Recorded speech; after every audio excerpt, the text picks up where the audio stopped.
Hello friends, இன்றைக்கி நம்ம ஒரு vlog ஸ்டைல் வீடியோ தான் பார்க்க போகிறோம். இந்த வீடியோ உங்களுக்கு ரொம்பவே இன்ட்ரெஸ்டிங்காக இருக்கும். அதே சமயம் ரொம்ப யூஸ்ஃபுல்லாக இருக்கிற மாதிரி ஒரு ஹெல்தியான ரெசிபியும் இந்த வீடியோவில் இருக்குது. தொடர்ந்து வீடியோவை பாருங்கள்.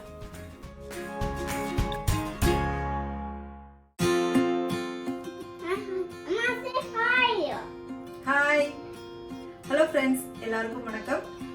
இன்றைக்கி நம்மளோட சேனலில் ஒரு ஹெல்தியான ஈவினிங் ஸ்நாக் ரெசிபி தான் பார்க்க போகிறோம். தினையை வச்சு ரொம்ப ஹெல்தியான கொழுக்கட்டை எப்படி பண்ணுறது அப்படின்னு பார்க்கலாம் வாங்க. ஃபர்ஸ்ட் இந்த கொழுக்கட்டை பண்ணுறதுக்கு நம்ம தினை மாவை லைட்டாக வறுத்துக்கணும். நான் 1 கப் அளவுக்கு தினை மாவு எடுத்திருக்கேன். இதை நம்ம வறுத்துக்கலாம். இப்போ இந்த தினை மாவை நல்லா வாசனை வர்ற அளவுக்கு வறுத்துக்கணும். அது நல்லா வறுப்பட்டதும் ஒரு சூப்பரான வாசனை வரும். கொஞ்சம் இதோட கலரும் மாறி வரும். அந்த அளவுக்கு நம்ம நல்லா வறுத்துக்கணும். நான் இன்னைக்கு ரெடிமேட் தினை மாவு எடுத்திருக்கேன்.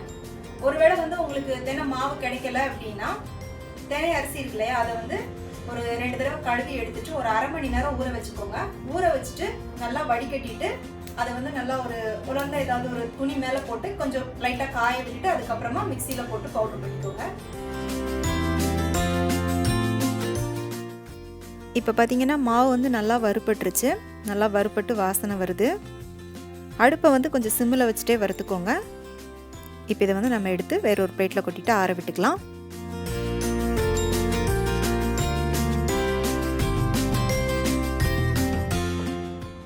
அடுத்து இதுக்கு தேவையான வெல்லத்தை உருக்கிக்கலாம்.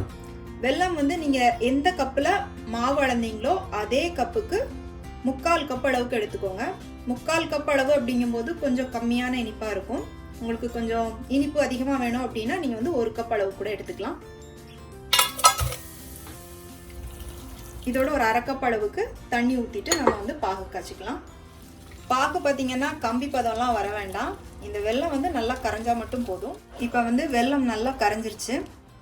இப்போ இந்த வெல்லத்தில் பார்த்தீங்கன்னா நிறைய கல், மண், தூசிலாம் இருக்கும். அதனால இதை நம்ம வடிகட்டி வேற ஒரு பாத்திரத்துக்கு மாற்றிக்கலாம். இப்போ இதோட இன்னொரு கப் தண்ணி நான் சேர்த்துக்கிறேன்.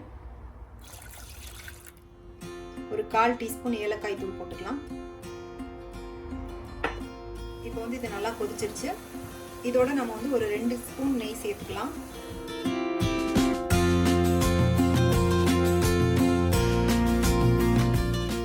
ஒரு சிறு தேங்காவை துருவி வச்சிருக்கேன். இதையும் இதோட நம்ம போட்டுக்கலாம்.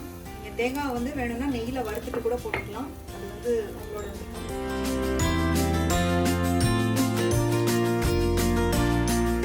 இப்போ இந்த மாவு இதோட நம்ம கொஞ்சம் கொஞ்சமாக சேர்த்து நல்லா கலந்துக்கலாம். கட்டி இல்லாமல் கலந்துக்கோங்க.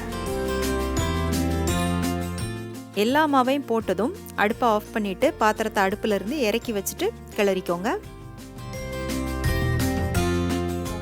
மாவை நல்லா கலந்தாச்சு பாருங்க, நல்லா திக்கா இருக்கு.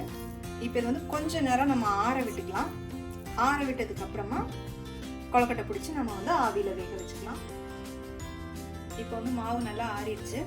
லைட்டா கையில நெய் தொட்டுட்டு இதை கொழுக்கட்டை பிடிச்சிக்கலாம்.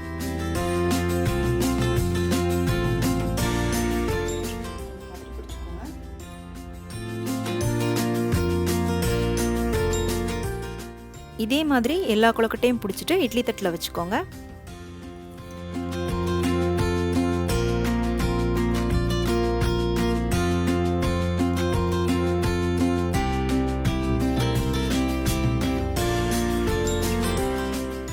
இப்போ எல்லா கொழுக்கட்டையும் ரெடி பண்ணி இட்லி தட்டில் வச்சாச்சு. இப்போ இதை மூடி ஒரு 5 நிமிஷம் மட்டும் ஆவியில் வேக வச்சு எடுத்துக்கலாம்.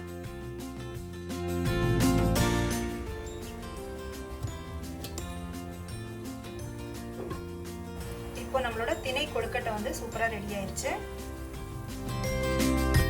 திணையில் பார்த்தீங்கன்னா கால்சியம், புரோட்டீன், அயன் எல்லாமே அதிகமாக இருக்குது. அதே மாதிரி ஃபைபர் கண்டென்ட்டும் அதிகமாக இருக்கிறதுனால சீக்கிரமாக டைஜஸ்ட் ஆகிடும்.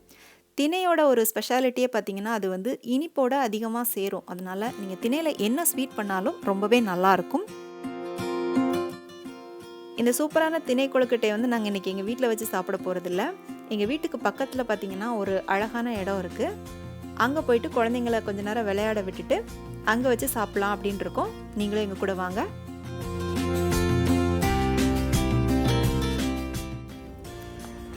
இது வந்து தேம்ஸ் நதி. இது வந்து என் வீட்டில் இருந்து ஒரு 6-7 நிமிஷம் வாக்கபிள் டிஸ்டன்ஸில் இருக்குது.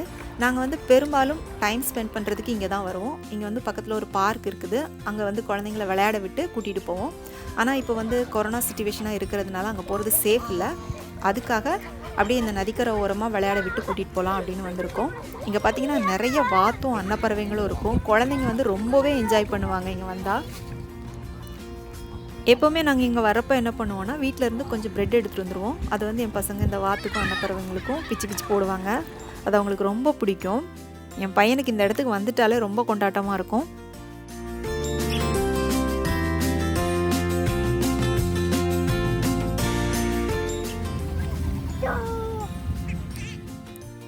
இன்றைக்கி வந்து கொஞ்சம் வெயில் அதிகமாக இருந்துச்சு.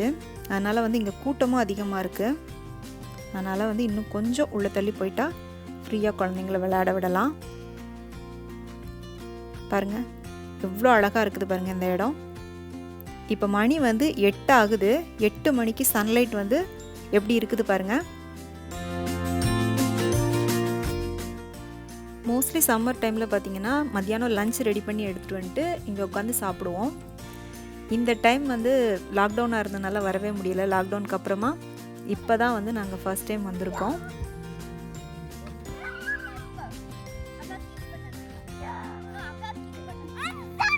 பசங்க இங்கே விளையாடிட்டு இருக்கும்போது என் ஹஸ்பண்ட் வந்து பார்த்துக்கிட்டாங்க. நான் வந்து அப்படியே ஒரு வாக் போயிட்டு வந்தேன். போயிட்டு வந்துட்டு வீட்டில் இருந்து செஞ்சு எடுத்துகிட்டு வந்து தென்னைக்குளக்கட்டையை வந்து சாப்பிட்டுட்டு கிளம்பிட்டோம். தென்னைக்குளக்கட்டை ரொம்பவே சூப்பராக இருந்தது. கண்டிப்பாக மிஸ் பண்ணாமல் தென்னைக்குளக்கட்டையை வந்து ட்ரை பண்ணி பாருங்கள். உங்கள் குழந்தைங்களுக்கு கண்டிப்பாகவே ரொம்பவே பிடிக்கும். ரொம்ப ஹெல்த்தியான ரெசிபி. இதோட இந்த vlog வந்து நான் முடிச்சுக்கிறேன். இன்றைக்கி பார்த்த இந்த vlog உங்கள் எல்லாருக்குமே ரொம்ப பிடிச்சிருக்கும் அப்படின்னு நம்புகிறேன்.